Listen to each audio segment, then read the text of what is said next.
get to it. Hey. What am I doing? I don't know.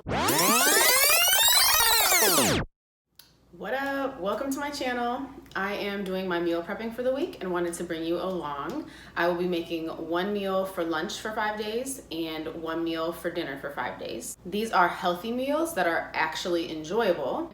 And on top of that, I only spent $20 for all of these ingredients.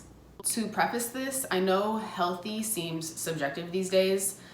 People may need to cut certain things out of their diet or choose to do so.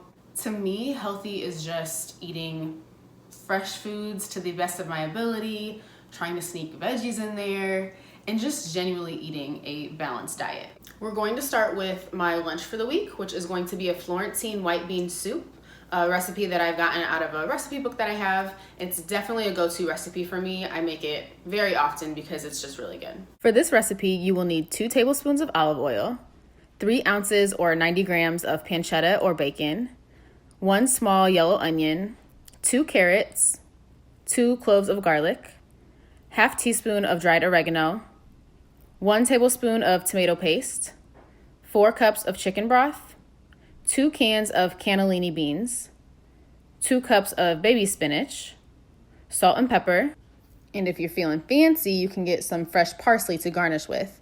I didn't do that because it's just one more ingredient to buy that I'm not going to finish using and it's going to go bad.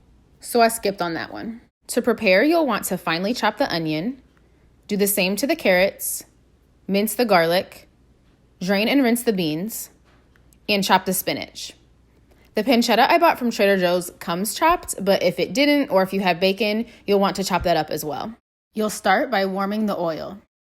When it's hot, add your pancetta or bacon and saute it until it's slightly brown, about 5 minutes. Then raise the heat to medium and add the onions and carrots. Saute for another 5 minutes or until the vegetables are soft. Next, add the garlic and oregano, stirring occasionally until fragrant, which should be about 2 minutes. Then you'll stir in the tomato paste until it's mixed well. Add the broth and beans and then raise the heat to medium-high and bring to a boil. Once it has come to a boil, bring the heat back down to medium and then add the spinach in. Cook for another 10 minutes. Then once you're done, just add salt and pepper to taste. That's it for the soup. The recipe book says this is a 30-minute recipe from start to finish. I cannot confirm or deny that because I've never paid attention and today I was filming, But yeah, it's pretty inexpensive, doesn't take too long, and it's a meal I always look forward to eating. For dinner, I'm making pita tostadas with butternut squash, black beans, and avocado. This actually doesn't require much cooking. You just need to bake the butternut squash and mash it, but outside of that, it's really just assembling the tostada together. This is a recipe I found on Pinterest. There's just a couple things that I changed a tiny bit, but I will put the original recipe down below. For this recipe, you'll need 1 butternut squash, olive oil, 1 teaspoon of cumin, ½ teaspoon of chili powder, salt, 1 tablespoon of real maple syrup, 1 can of black beans, plain non-fat Greek yogurt, limes, avocados, cilantro, and any pitas of your choice. I went with whole wheat. First, turn your oven onto 400 so it can start preheating. Then take your butternut squash and slice it vertically. You'll see that I peeled mine first. Do not do that. I did something different with butternut squash last week, which required peeling, so that was on my mind, but it makes our job here more difficult. I'll explain that in a bit. Once your squash is sliced, remove the seeds.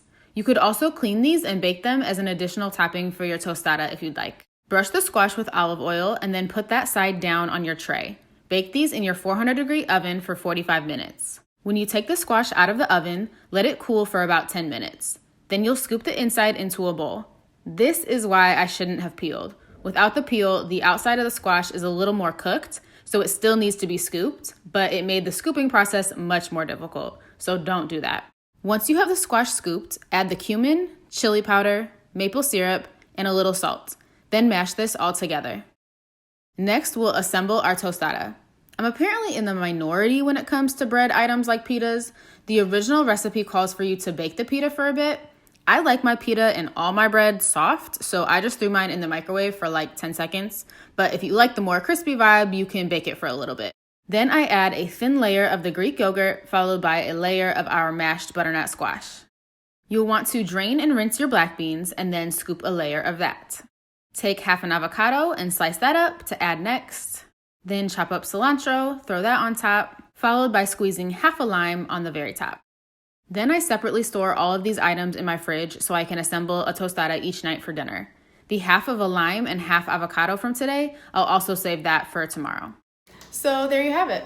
My favorite way to eat this, by the way, is to cut it in triangles, kind of like a pizza. Makes it very easy to eat that way, and you get all the ingredients on every bite, so I have found that is my favorite way. So I'm gonna go do that because I'm hungry. So I hope you enjoyed this video. If you make these recipes, I hope you enjoy them as well. And have a great week, guys. Thanks for watching.